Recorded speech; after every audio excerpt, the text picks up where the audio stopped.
Hello everyone, मैं आपका Prashant sir and now we are going to discuss poem animals. और इस पोएम को डिस्कस करने से पहले एक चीज़ बोलना चाहता हूँ कि आपके अभी जिस तरीके से क्वेश्चंस आपको बोर्ड में भी आते हैं, अब ये भी 10th के जितने पोएम हैं आपको अभी शुरू में भी पढ़े होंगे, टाइगर इन द जू। फिर उसके बाद से एक पोएम था how to tell wild animals, अभी एक पोएम एनिमल्स है। तो एनिमल्स के बारे में बहुत ज़्यादा आप लोगों को पढ़ना है और सब कॉन्ट्रास्टिंग इन नेचर है। जैसे पहले टाइगर इन द जू है, उसमें बेसिकली बताया है कि टाइगर जब कन्फाइंड स्पेस में रहता है तो कैसे फील करता है, ओपन स्पेस में उसको कैसे फील करता है, आज़ादी के मायने क्या होते हैं वो जानना है। How to tell wild animals में लेखक जो कैरोलिन विलियम्स थे ये बताना चाहती थी कि फेरोसिटी ऑफ द एनिमल्स, वो कैसे अपना वाक करते हैं और कैसे रहते हैं फेरोसियसली और केयर फ्री होकर रह रहे हैं, और कितने ज़्यादा डेंजरस होते हैं एनिमल्स, उनको कैसे पहचाना जाए। वेरी ह्यूमरस वे में उन्होंने बताया।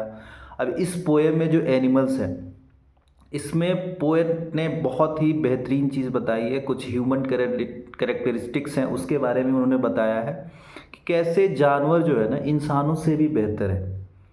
ये पोएट का डिजायर होता है कि वो इन जानवरों से कुछ सीखे। उनके बहुत एक रोमांटिक पीरियड के पोएट थे, तो उन्होंने बहुत बेहतरीन तरीके से उसको डिपिक्ट किया है कि आज के जनरेशन में यही चीज़ मैं भी मेरा भी थी में ही पढ़ाने का कि आप स्टडी करते हो, एजुकेशन लेते हो, तो अगर आप में कंपैशन जो है वो चीज़ ख़त्म हो जाती है, सिंपैथी है वो ख़त्म हो जाती है, आपके अंदर लव केयर टेंडरनेस नहीं है, रेस्पेक्ट फॉर एल्डर्स नहीं है, तो आप बेहतर कैसे हो। और ये जानवरों के अंदर है। जैसे इंसान का क्या होता है, इस पूरे समरी अगर देखेंगे तो इस पूरे पोएम का क्या है, पोएट यही कहना चाहता है कि जैसे जैसे इंसान जो है सिविलाइजेशन के करीब होता चला गया, वैसे वैसे अपना जो वो टोकन है, जो उसका गुडनेस है ना, उस चीज़ से दूर होता चला गया। वो बहुत ज़्यादा मेटीरियलिस्टिक होते चला गया।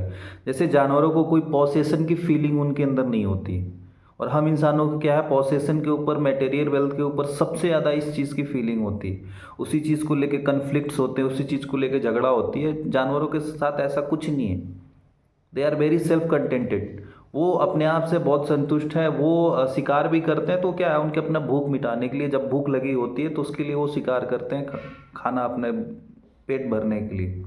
वो केयर फ्री होके वो जंगल में रात में आराम से सोते हैं, उनको किसी प्रकार का कोई ऐसी चिंता नहीं है जैसे जानवरों को जैसे इंसानों को होती है। वैसे जानवरों की कोई ऐसी चिंता नहीं, केयर फ्री होकर रात में आराम से सोते हैं। वो एक दूसरे को टेंडरनेस और लव भी दिखाते हैं, या फिर जिन भी जानवरों को, अगर जानवर को हम लोग दिखाते हैं लव, तो जानवर भी रेसिप्रोकेट करते हैं, वही सेम चीज़ हम लोग को वापस भी देते हैं। और उनके अंदर भी एल्डर्स देने का, अगर आप लोगों ने कभी ऑब्जर्व किया होगा या फिर पता हो, तो जैसे हाथियों का झुंड होता है ना, तो हाथियों के झुंड में ना बहुत रिस्पेक्ट हो उनको दिया जाता है। जैसे वो हाथी खुद भी, जो सबसे ज़्यादा जिसकी उम्र होती है, और हाथियों का ये एक गुण है कि हाथियों का जो शरीर का विकास है ना वो जीवन भर होता है। तो जो सबसे ज़्यादा बड़ा हाथी अगर झुंड में दिखता हो तो समझ जाइए कि वही उस ग्रुप का लीडर है, और वो फिर लीड करता है। वैसे ही आपका अलग अलग जानवरों, मतलब ये सारे गुण हैं। पोएट यही बताने का चाहता है कि वो सीरीन है, उनके अंदर वो कोई पाप नहीं करते, वो बहुत ही क्लीन एंड प्योर हार्ट के हैं। और ये इसलिए कहता है क्योंकि आज के डेट में जो इंसान है ना, कि अपने जो भी काम कर रहा है अगल बगल के सराउंडिंग से कभी खुश नहीं रहता है, और कन्फ्लिक्ट में हमेशा उलझा रहता है, और पाप इंसान करता है। और इंसान पाप करने के बाद क्या करता है, उस चीज़ को रोएगा। फिर जो भी चीज़ प्रोसेस करता है उस चीज़ के लिए रोता है, अपने सिंस के लिए रोता है, और फिर लास्ट में भगवान का नाम लेता है। तो ये सब चीज़ पोएट को बहुत अजीब लगता है कि पाप भी करते हो उसके बाद से भगवान का नाम लेके झूठ भी दूसरे आदमी से बोलता है। ये सारे करेक्टर जो है ना, करेक्टरिस्टिक्स, ये पोएट को बहुत गलत लगती है कि हमें जानवरों से अब जो सीखना चाहिए, वो खुद अपने को कहता है मुझे सीखना चाहिए। शायद मैं केयर फ्री, मतलब केयरलेस होके सारा ये जो गुण है ये सब मैंने कहीं टोकन में, ये मेरा जो है ये मैंने खो दिया था, तो ये जानवरों से मुझे सीखना है। जानवर कैसे फ्री रखते हैं, वो तो अपने कोई पाप पुण्य का बिलीव नहीं करते हैं वो, क्योंकि पाप करते ही नहीं है। वो अपना बस शिकार भी कर रहे हैं तो वो भी भोजन पेट भरने के लिए। दूसरा, वो अपने पूर्वजों का ऐसा कुछ भी याद नहीं करते हैं। हम लोग रहते हैं ना, पूर्वजों को याद करके रोते हैं, या फिर पॉसेशन वाली जो फीलिंग होती है कि ये मेरा मेरा, यही करके दुनिया आपस में लड़ रही है। आज के डेट में जितने भी युद्ध या फिर जो भी चीज़ हो रहा है इंसान कर रहा है, ये क्यों हो रहा है, क्योंकि हमके यही मेटेरियलिस्टिक जो पोसेशन है इसके पीछे पूरी दुनिया पागल हुई पड़ी है। तो इस पोएट का पूरा ये जो कहने का थीम है ना कि ये फॉल्स वर्ल्ड में जी रहा है आदमी। आदमी जैसे जैसे सिविलाइजेशन के करीब पहुंचा वैसे वैसे ये जितने जो कैरेक्टरिस्टिक्स थे आदमी का, इनोसेंस था, जॉय था, सेटिस्फैक्शन था, रेस्पेक्टेबिलिटी थी, शेयरिंग की जो नेचर थी, ये धीरे धीरे ना दूर होती चली गई।